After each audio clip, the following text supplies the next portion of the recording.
Hello, and once again, a very warm welcome to all of you on Prince Civil Services YouTube channel. My name is Chitranshu Pandey, and today I am here with another hot current affairs burning issue, and that is Project Dantak. जी हाँ, दंतक परियोजना आज के आपके burning issue का topic रहने वाला है, जिस पर हम आज इस वीडियो में विस्तार से चर्चा करेंगे।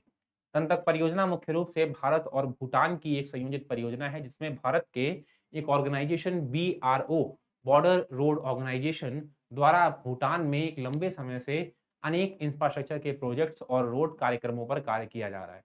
आज के इस वीडियो में हम सबसे पहले जानेंगे कि प्रोजेक्ट दंतक का पुनः चर्चा में क्यों है।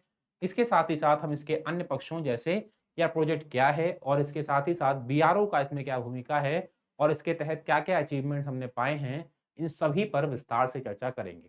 तो आज का वीडियो आपके लिए बहुत इंपॉर्टेंट रहने वाला है। चलिए वीडियो को शुरू करते हैं बिना किसी देरी के। सबसे पहले हम देखते हैं इसके कॉन्टेक्स्ट पर कि रिसेंटली ऐसा क्या डेवलपमेंट हमें देखने को मिला कि प्रोजेक्ट दंतक एक बार पुनः चर्चा का केंद्र बन गया है। बेसिकली अगर मैं आपको बताऊं तो हाल ही में प्रोजेक्ट दंतक का 64वां 64th जो है आपका स्थापना दिवस सेलिब्रेट किया गया और इस उपलक्ष्य में प्रधानमंत्री जो हैं हमारे नरेंद्र मोदी द्वारा इस बॉर्डर एंड रोड्स ऑर्गेनाइजेशन के इस प्रोजेक्ट की प्रशंसा की गई, तारीफ की गई और इसके चलते एक बार पुनः यह प्रोजेक्ट चर्चा में आ गया है, क्योंकि यह प्रोजेक्ट मुख्य रूप से भारत और भूटान को आपस में जोड़ता है। भारत द्वारा इस ऑर्गेनाइजेशन के थ्रू भूटान में कई इंफ्रास्ट्रक्चर के कार्य किए जा रहे हैं। ऐसे में इस प्रोजेक्ट के साथ ही साथ भारत और भूटान के संबंध भी एक बार पुनः चर्चा के केंद्र में आ गए। चलिए अब हम देख लेते हैं पहले कि ये प्रोजेक्ट क्या है जिसके 64th दिवस को हमने सेलिब्रेट किया है। सबसे पहले अगर आपको कुछ बेसिक क्लियर करना हो तो आपको पहले पता होना चाहिए कि भूटान इस समय भौगोलिक संरचना में कहाँ पर पता पड़ता है। तो भारत के उत्तर पूर्वी इलाके को अगर आप देखेंगे तो वहाँ पर एक छोटे से देश के रूप में भूटान स्थित है। मुख्य रूप से माउंटेनियस रीजन में पूरा देश बसा हुआ है।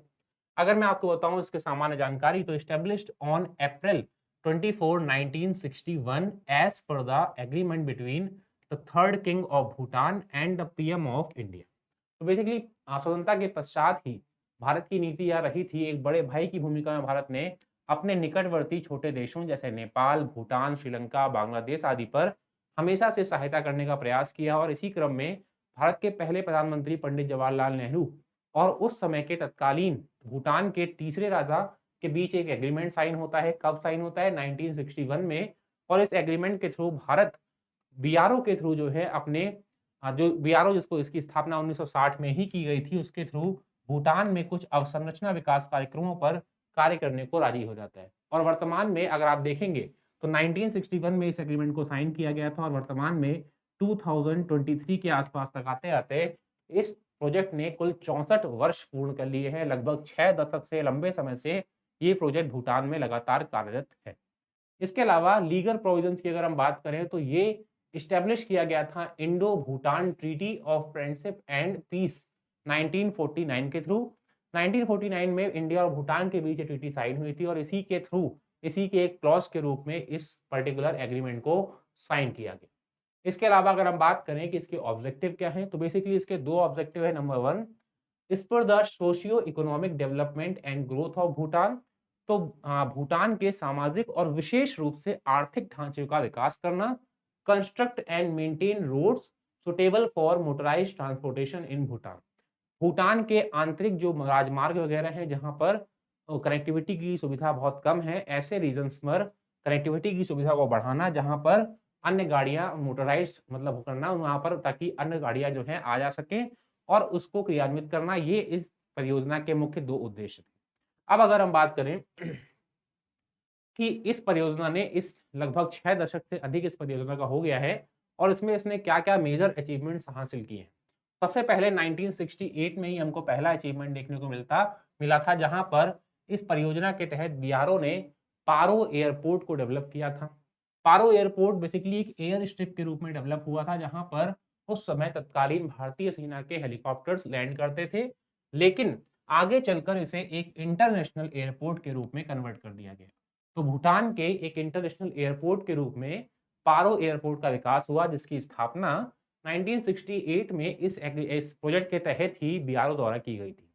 इसके अलावा अगर हम बात करें तो योनफुला एयरफील्ड, ये भी एक डोमेस्टिक एयरपोर्ट है भूटान का, जिसका विकास इसी BRO द्वारा किया गया है इस प्रोजेक्ट के तहत।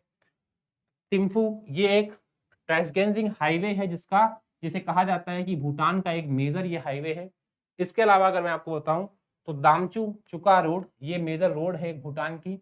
इसके अलावा इंडिया हाउस स्टेट ये बेसिकली इंडियन एम्बेसी है भूटान में, इसका विकास भी किया गया। और लास्ट में तख्ती कैंटीन ये बेसिकली एक दंतक कैंटीन के रूप में भी जाना जाता है, जो भूटान के दो महत्वपूर्ण क्षेत्रों को आपस में कनेक्ट भी करती है।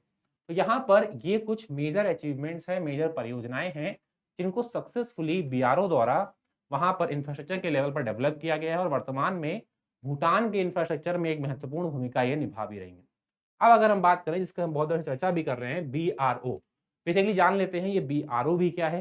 बेसिकली इसका फुल फॉर्म है बॉर्डर एंड रोड ऑर्गेनाइजेशन, और इसको इस्टेब्लिश किया गया था प्राइम मिनिस्टर पंडित जवाहरलाल नेहरू द्वारा इन 1960। जैसा कि मैंने आपको बताया कि इस परियोजना के लागू होने के जस्ट एक वर्ष पहले ही इस परियोजना को, इस ऑर्गेनाइजेशन को पंडित जवाहरलाल नेहरू ने इस्टेब्लिश किया था।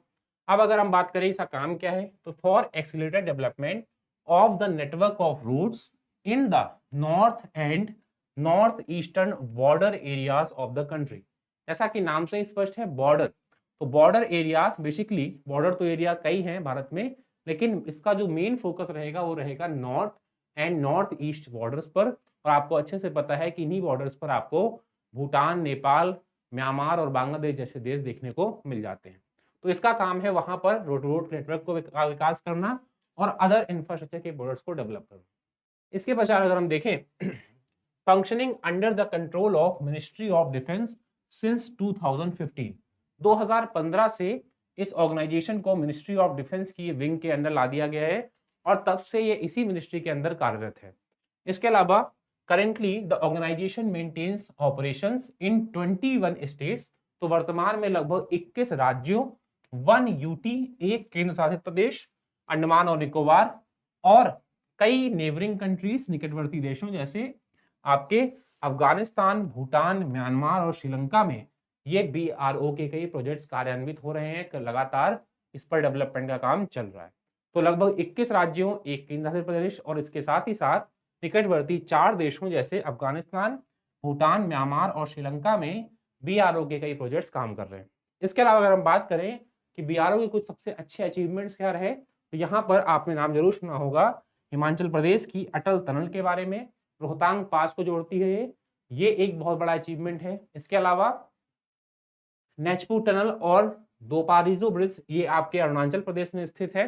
ये भी कुछ मेजर फेमस अचीवमेंट्स हैं बीआरओ के जो इसके द्वारा डेवलप किए गए। तो यहाँ पर बेसिकली हमने आज प्रोजेक्ट दंतक के बारे में चर्चा करी और इसके साथ ही साथ हमने बॉर्डर एंड रोड ऑर्गेनाइजेशन के बारे में डिटेल में जाना है। तो आई होप आपको ये वीडियो में दी गई जानकारी पसंद आई होगी। अगर पसंद आई हो तो कृपया वीडियो को लाइक कीजिए, चैनल को सब्सक्राइब कीजिए और दिए गए लिंक्स पर क्लिक करके आप हमें सोशल मीडिया पर भी फॉलो कर सकते हैं। Thank you for watching.